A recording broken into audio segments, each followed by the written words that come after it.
Hi, 5th and 6th graders. This is Miss Fitzgerald. I'm very excited to start reading to you today a book called A Wrinkle in Time.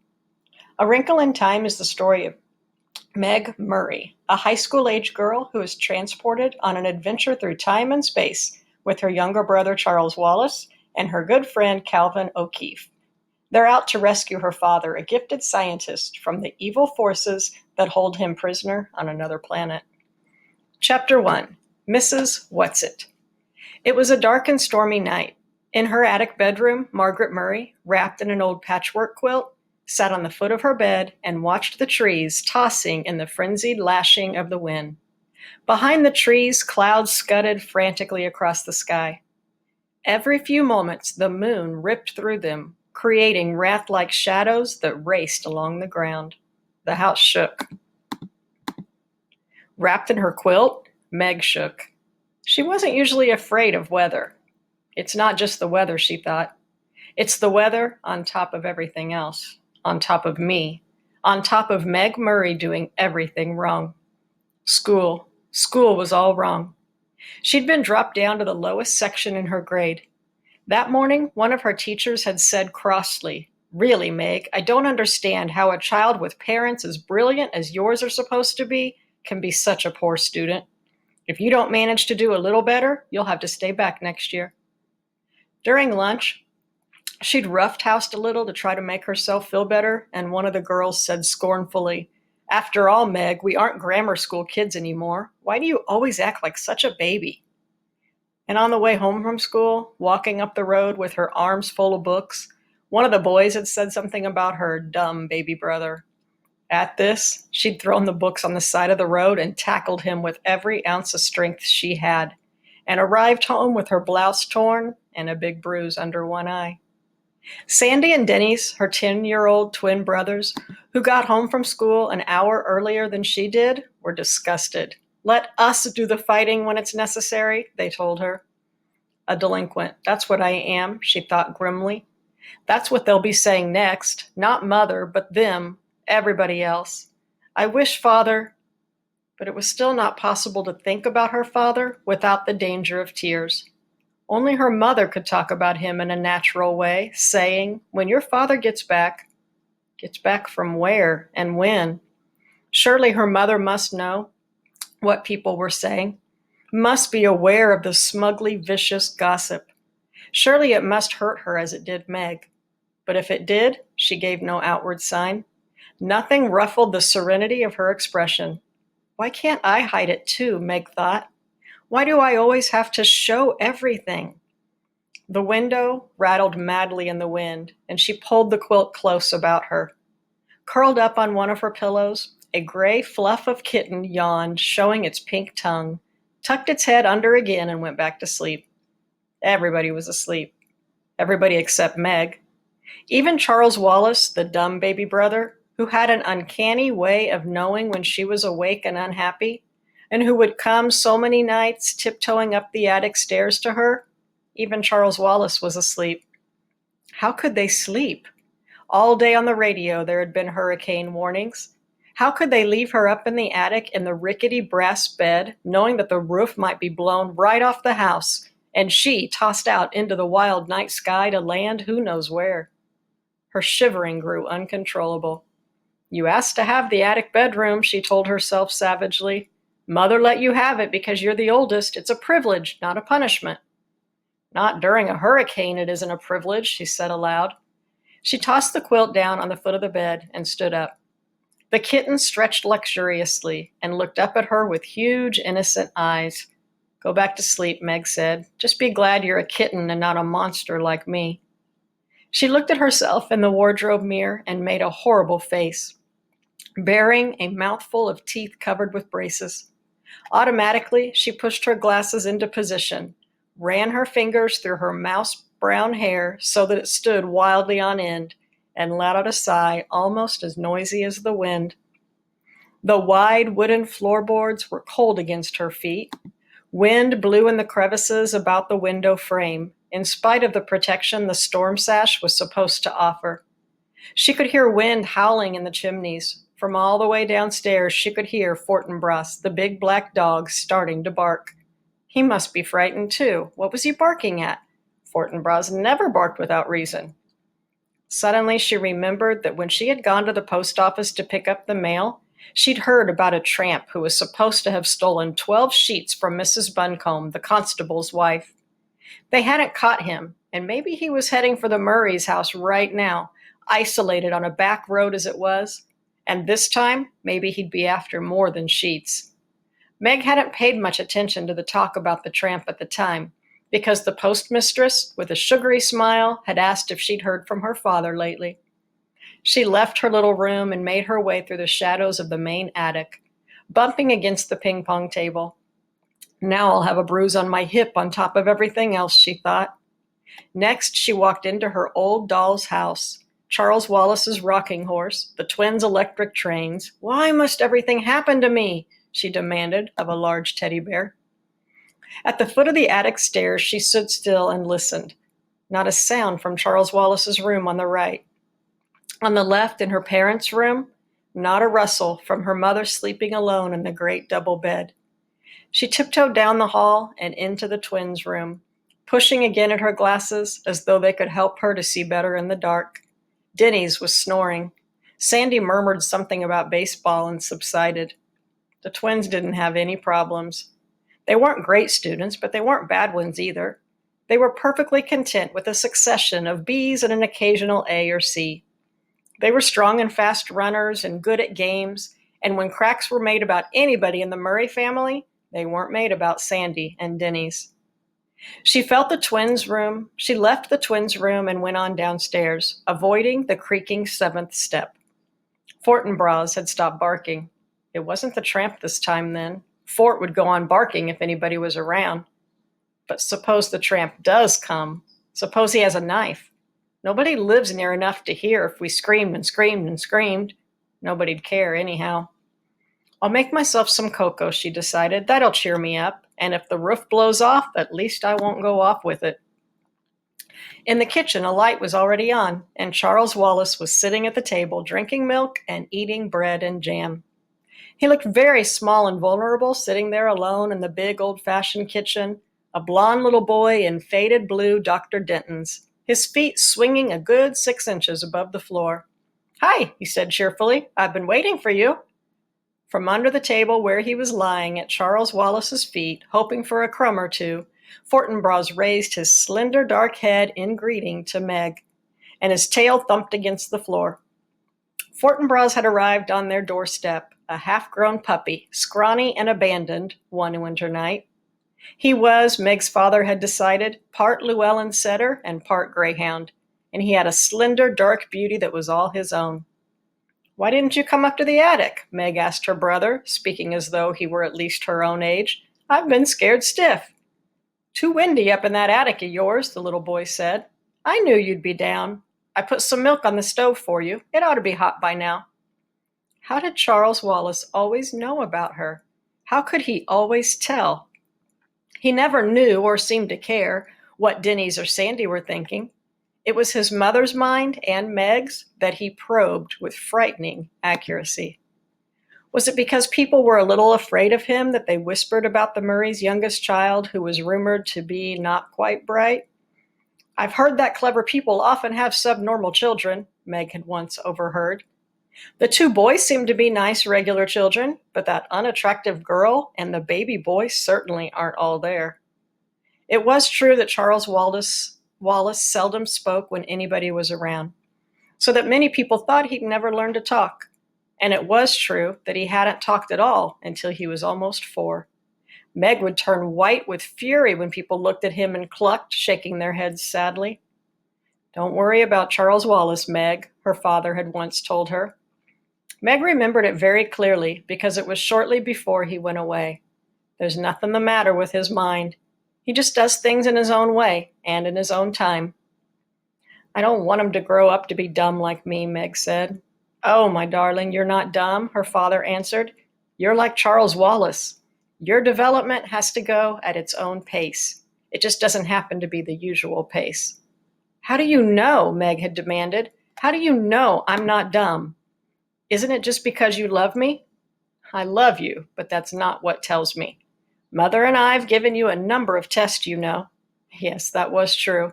Meg had realized that some of the games her parents played with her were tests of some kind, and that there had been more for her and Charles Wallace than for the twins. IQ test, you mean? Yes, some of them. Is my IQ okay? More than okay. What is it? That I'm not going to tell you. But it assures me that both you and Charles Wallace will be able to do pretty much whatever you like when you grow up to be yourselves. You just wait till Charles Wallace starts to talk. You'll see. How right he had been about that, though he himself had left before Charles Wallace began to speak, suddenly, with none of the usual baby preliminaries, using entire sentences. How proud he would have been. You better check the milk, Charles Wallace said to Meg now, his diction clearer and cleaner than that of most 5-year-olds. You know you don't like it when it gets a skin on top. You put in more than twice enough milk. Meg peered into the saucepan. Charles Wallace nodded serenely. I thought Mother might like some. I might like what? A voice said, and there was their mother standing in the doorway. Cocoa, Charles Wallace said. Would you like a liverwurst and cream cheese sandwich? I'll be happy to make you one. That would be lovely, Mrs. Murray said, but I can make it myself if you're busy.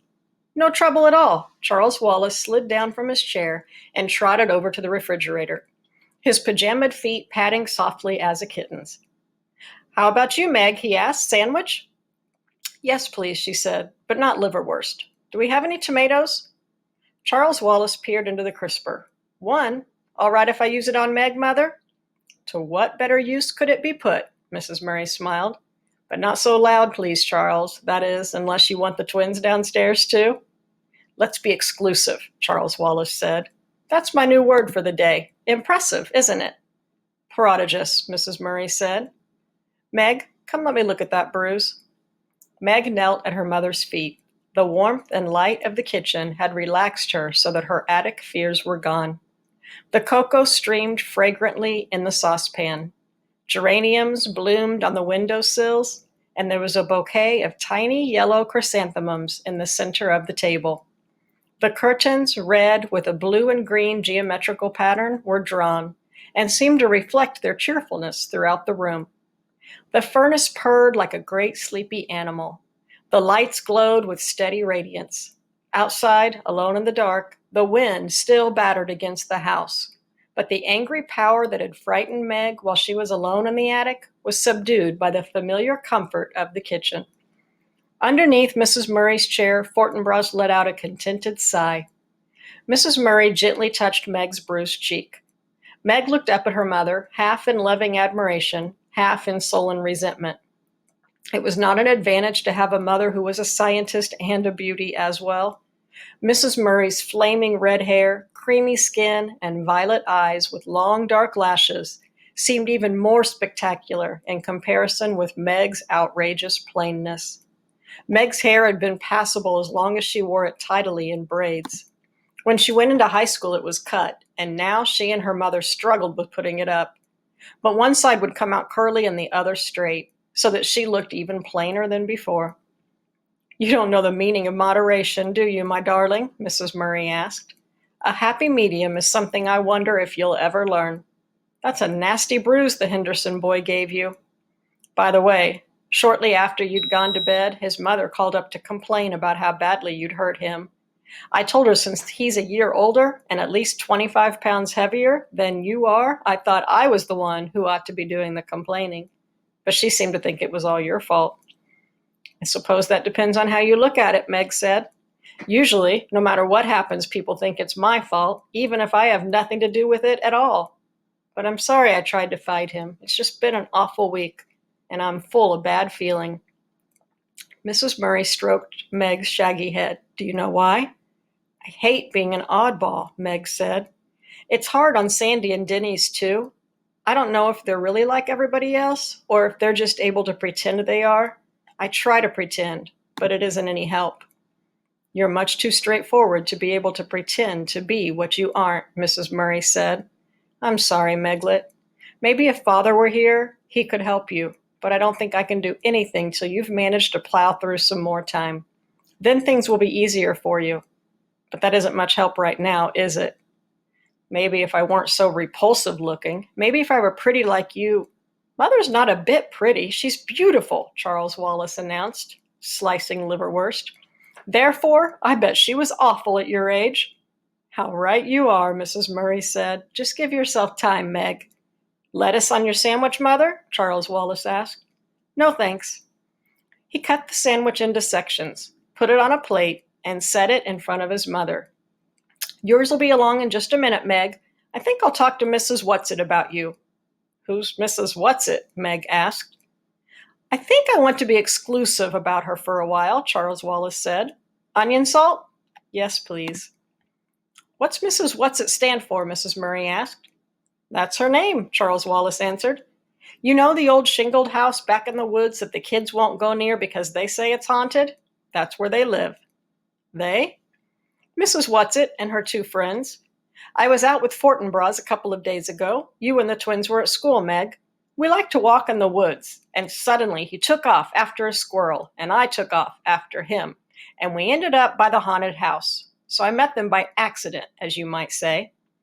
But nobody lives there, Meg said. Mrs. Whatsit and her friends do. They're very enjoyable. Why didn't you tell me about it before? Mrs. Murray asked. And you know you're not supposed to go off our property without permission, Charles. I know, Charles said. That's one reason I didn't tell you. I just rushed off after Fortinbras without thinking. And then I decided, well, I'd better save them for an emergency anyhow. A fresh gust of wind took the house and shook it, and suddenly the rain began to lash against the windows. I don't think I like this wind, Meg said nervously. We'll lose some shingles off the roof, that's certain, Mrs. Murray said. But this house has stood for almost 200 years, and I think it will last a little longer, Meg. There's been many a high wind up on this hill. But this is a hurricane, Meg wailed. The radio kept saying it was a hurricane. It's October, Mrs. Murray told her. There have been storms in October before. As Charles Wallace gave Meg her sandwich, Fortinbras came out from under the table. He gave a long, low growl, and they could see the dark fur slowly rising on his back. Meg felt her own skin prickle. What's wrong? She asked anxiously. Fortinbras stared at the door that opened into Mrs. Murray's laboratory, which was in the old stone dairy right off the kitchen. Beyond the lab, a pantry led outdoors, though Mrs. Murray had done her best to train the family to come into the house through the garage door or the front door and not through her lab. But it was the lab door and not the garage door towards which Fortinbras was growling. You didn't leave any nasty-smelling chemicals cooking over a Bunsen burner, did you, Mother? Charles Wallace asked. Mrs. Murray stood up. No, but I think I'd better go see what's upsetting Fort anyhow. It's the tramp. I'm sure it's the tramp, Meg said nervously. What tramp? Charles Wallace asked. They were saying at the post office this afternoon that a tramp stole all Mrs. Buncombe's sheets. We'd better sit on the pillowcases then, Mrs. Murray said lightly. I don't think even a tramp would be out on a night like this, Meg. But that's probably why he is out, Meg wailed, trying to find a place not to be out. In which case, I'll offer him the barn till morning. Mrs. Murray went briskly to the door. I'll go with you. Meg's voice was shrill. No, Meg, you stay with Charles and eat your sandwich. Eat? Meg exclaimed as Mrs. Murray went through the lab. How does she expect me to eat? Mother can take care of herself, Charles said. Physically, that is. But he sat in his father's chair at the table and his legs kicked at the rungs.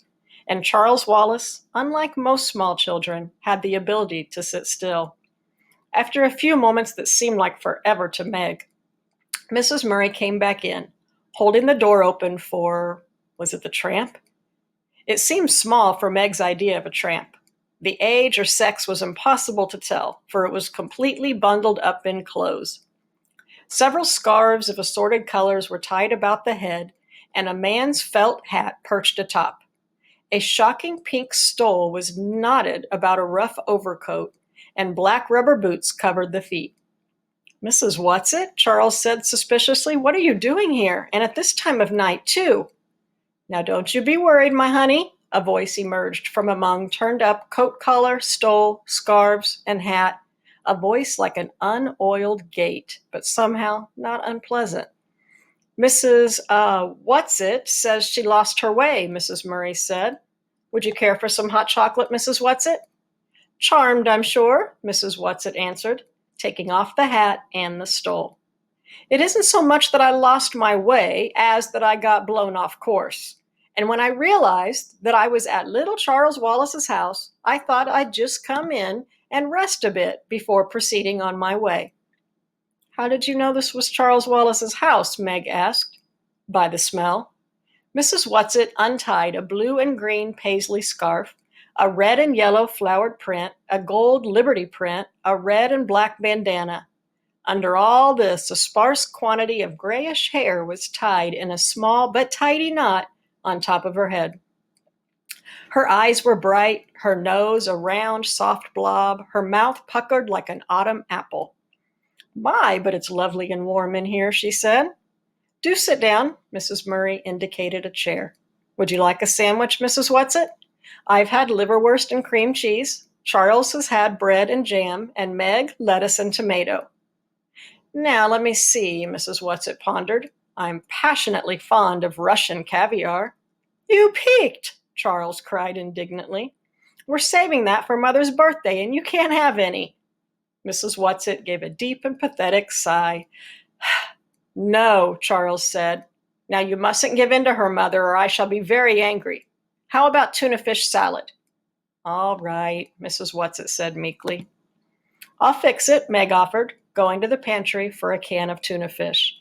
For crying out loud, she thought, this old woman comes barging in on us in the middle of the night, and Mother takes it as though there weren't anything peculiar about it at all. I'll bet she is the tramp. I'll bet she did steal those sheets. And she's certainly no one Charles Wallace ought to be friends with, especially when he won't even talk to ordinary people. I've only been in the neighborhood a short time, Mrs. Whatsit was saying, as Meg switched off the pantry light and came back into the kitchen with the tuna fish. And I didn't think I was going to like the neighbors at all until dear little Charles came over with his dog. Mrs. Whatsit, Charles Wallace demanded severely, why did you take Mrs. Buncombe's sheets? Well, I needed them, Charles dear. You must return them at once. But Charles dear, I can't. I've used them. It was very wrong of you, Charles Wallace scolded. If you needed sheets that badly, you should have asked me. Mrs. Whatsit shook her head and clucked. You can't spare any sheets. Mrs. Buncombe can. Meg cut up some celery and mixed it in with the tuna. After a moment's hesitation, she opened the refrigerator door and brought out a jar of little sweet pickles. Though why I'm doing it for her, I don't know, she thought as she cut them up. I don't trust her one bit. Tell your sister I'm all right, Mrs. Whatsit said to Charles. Tell her my intentions are good. The road to hell is paved with good intentions, Charles intoned. My, but isn't he cunning? Mrs. Whatsit beamed at him fondly. It's lucky he has someone to understand him. But I'm afraid he doesn't, Mrs. Murray said. None of us is quite up to Charles. But at least you aren't trying to squash him down. Mrs. Whatsit nodded her head vigorously. You're letting him be himself. Here's your sandwich, Meg said, bringing it to Mrs. Whatsit. Do you mind if I take off my boots before I eat? Mrs. Whatsit asked, picking up the sandwich nevertheless. Listen. She moved her feet up and down in her boots, and they could hear water squelching. My toes are ever so damp. The trouble is that these boots are a mite too tight for me, and I never can take them off by myself. I'll help you, Charles offered. Not you, you're not strong enough. I'll help, Mrs. Murray squatted at Mrs. Whatsit's feet, yanking on one slick boot. When the boot came off, it came suddenly. Mrs. Murray sat down with a thump. Mrs. Whatsit went tumbling backward with the chair onto the floor, sandwich held high in one old claw. Water poured out of the boot and ran over the floor and the big braided rug. Oh, dearie me, Mrs. Whatsit said, lying on her back in the overturned chair. Her feet in the air, one in a red and white striped sock, the other still booted. Mrs. Murray got to her feet. Are you all right, Mrs. Whatsit? If you have some liniment, I'll put it on my dignity, Mrs. Whatsit said, still supine. I think it's sprained. A little oil of cloves mixed well with garlic is rather good. And she took a large bite of sandwich. Do please get up, Charles said. I don't like seeing you lying there that way. You're carrying things too far. Have you ever tried to get to your feet with a sprained dignity? But Mrs. Whatsit scrambled up, righted the chair, and then sat back down on the floor. The booted foot stuck out in front of her and took another bite. She moved with great agility for such an old woman. At least Meg was reasonably sure that she was an old woman, and a very old woman at that. Mrs. Whatsit, her mouth full, ordered Mrs. Murray, "Now pull while I'm already down." Quite calmly, as though this old woman and her boots were nothing out of the ordinary, Mrs. Murray pulled until the second boot relinquished the foot. This foot was covered with a blue and gray argyle sock, and Mrs. Whatsit sat there, wiggling her toes, contentedly finishing her sandwich before scrambling to her feet. "Ah," she said, "that's ever so much better," and took both boots and shook them out over the sink. "My stomach is full, and I'm warm inside and out, and it's time I went home." "Don't you think you'd better stay till morning?" Mrs. Murray asked. "Oh, thank you, dearie, but there's so much to do, I just can't waste time sitting around frivoling. It's much too wild a night to travel in."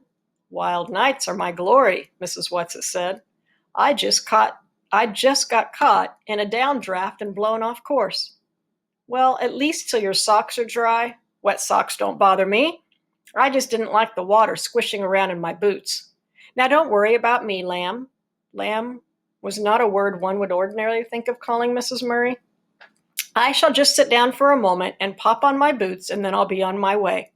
Speaking of ways, pet, by the way, there is such a thing as a tesseract." Mrs. Murray went very white, and with one hand reached backwards and clutched at a chair for support. Her voice trembled. "What did you say?" Mrs. Whatsit tugged at her second boot. "I said," she grunted, shoving her foot down in, "that there is," shove, "such a thing," shove, "as a tesseract." Her foot went down into the boot, and grabbing shawls, scarves, and hats, she hustled out the door. Mrs. Murray stayed very still, making no move to help the old woman.